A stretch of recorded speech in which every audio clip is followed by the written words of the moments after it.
Hi, everyone. It's Stella Grizont, and this is Work Happier Weekly, where we talk about how to help you work happier and live better because you spend most of your waking hours at work, and we've got to make them count. So, today I want to talk to you about forgiveness. And it's inevitable that someone at work or someone at home has made a mistake or pissed you off or lost your trust. And maybe you're holding on to a grudge and you can't quite get over it. And maybe you know in the back of your head that you should forgive, or maybe people are telling you that you should forgive this person. You know that it makes life very difficult or work very difficult to be around them all the time, but you can't help but feel hurt or frustration or reminded of just how much this person has done to you. And so, how might you even start the process of healing from this? So, the first myth around forgiveness is that when you forgive, it's about you saying it's okay. And that's not what forgiveness is. Forgiveness is not about saying what you did was okay. Forgiveness is about you choosing not to hold on to the negative emotion around that event. So, forgiveness is actually a healing process for yourself because you're letting go of the pain. And that is why forgiveness is so important for our well being and for us to be able to really flourish at work and in life. Because it's inevitable that someone's going to make a mistake, that there's going to be a misunderstanding. And are you going to be holding on to that and letting that fester inside of you? So, what I wanted to do, I think the best way to always learn a lesson is to hear it in a story. So, I wanted to share this Zen story, and you've probably heard it before. I'm going to read it, and it's about two monks. And a senior monk and a junior monk were traveling together. At one point, they came to a river with a strong current. As the monks were preparing to cross the river, they saw a very young and beautiful woman also attempting to cross. The young woman asked if they could help her cross to the other side. The two monks glanced at one another because they had vowed never to touch a woman. And then, without a word, the older monk picked up the woman and carried her across the river and placed her gently on the other side, and he carried on with his journey. And the younger monk couldn't believe what just happened. I mean, after rejoining his companion, he just kept festering and thinking about this for hours. So 2 hours passed, three, and then finally the younger monk couldn't contain himself and blurted out, "As monks, we're not permitted to touch a woman. How could you then carry her on your shoulders?" The older monk replied and looked at him and said, "Brother, I set her down on the other side of the river. Why are you still carrying her?"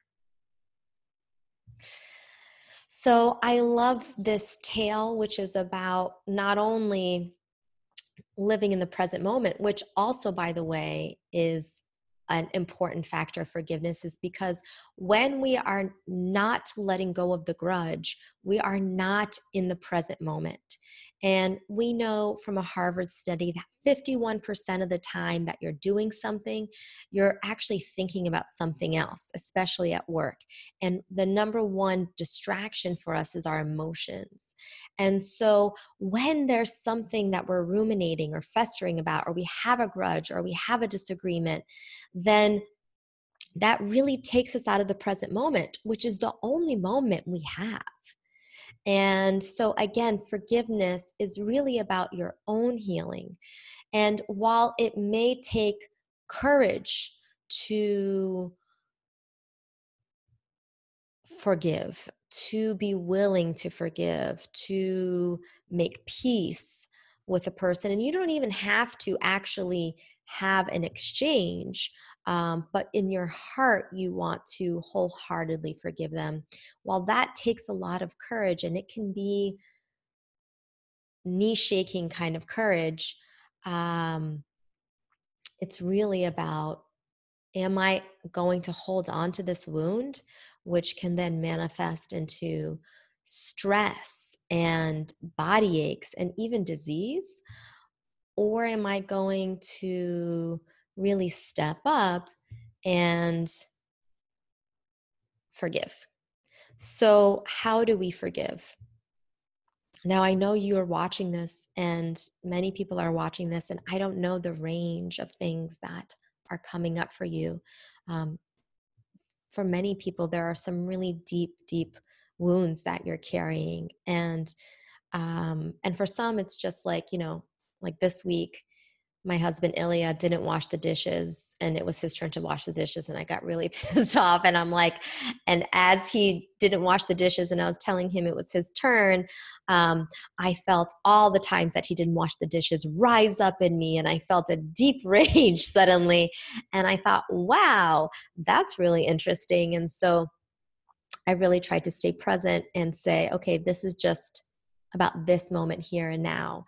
And so, how do we start the forgiveness process? Well, first, what I would say is that it's really important that you're willing to forgive. So often, especially if you're in the heat of the moment, um, you're not ready, and that's fine. But when you're ready, the very first step to getting ready is to actually be willing. And so, one thing I will personally do is I will actually say a prayer, and I'll say, God, help me forgive this person because I'm having a really tough time seeing this differently. So, whether or not you have a meditation practice, a prayer practice, you're not religious or spiritual at all, it doesn't matter. It's just saying, okay, I'm really willing to look at the situation differently. And I'm just inviting in another way of looking at this. So, come on in. And you'll be surprised at how quickly another perspective might start to set in. If another perspective doesn't set in, you can facilitate it by actually thinking about all the things that this other person has done in service of your relationship or that you appreciate. So when Ilya didn't wash the dishes, I thought to myself, well, he took Lenore to the birthday party, and he cooked this amazing dinner, and he cooked us lunch, and he's done so much today. And so I just started to really get a sense of perspective. And often we lose perspective in the middle of these really difficult moments. And so you might want to ask yourself, after you're acknowledge you're willing to see this differently, you might also want to consider the ways in which you appreciate this person or appreciate this experience and what it might be teaching you. The next step you might want to take is consider, where have you contributed to this situation, if at all?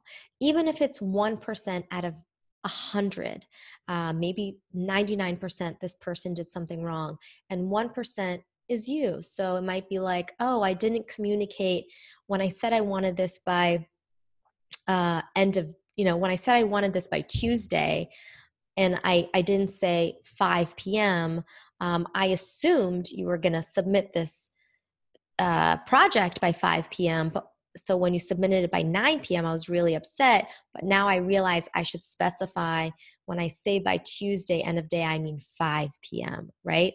So even if it's a tiny error in acknowledging what you actually contributed to the situation, that will also really, I think, help your healing process, because it's important to take responsibility for where you're at, and also to heal the relationship if that's something that you would like, because that other person may actually see the situation very differently.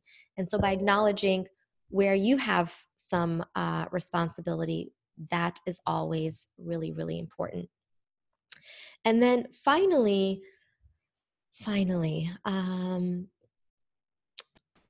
what I would say is to just send this person love. And I really appreciate and practice a loving kindness meditation. A loving kindness meditation, I've probably mentioned it on one of the Work Happier Weeklies before. You can Google loving kindness meditation.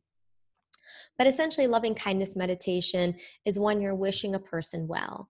And you always start with someone you love easily and unconditionally. So it could be a significant other, a child, a pet, and then you wish that person or pet, may you be healthy, may you be happy, may you be safe, may you be loved. And you imagine yourself sending those good wishes to that person. And then you imagine yourself receiving those good wishes. And then you continue that for other people or other groups of people that you care about. And then eventually you fold in this person who you're having a challenge with.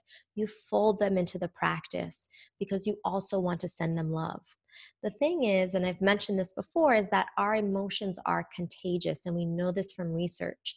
And so you're holding on to a grudge is exuding a negative energy. And not only is it something that this other person can sense, but it's something everyone around you can sense. And so it just builds a toxic energy. And so when you practice the loving kindness meditation, when you in your heart are willing to forgive, what you do is you create an opening in your field and you create a warmth for new connections to be made, maybe new perspectives to be shared, for unexpected ways of coming back together with this person, or maybe not, but of you just thriving. So I encourage all of you, when you're ready, to first be willing to forgive, to then consider how this person or this experience has contributed to your growth or what you appreciate about them, and then to consider them, adding them into a loving kindness meditation or just wishing them well. So that's it, everyone. And I wish you all well. Have a good night. Bye.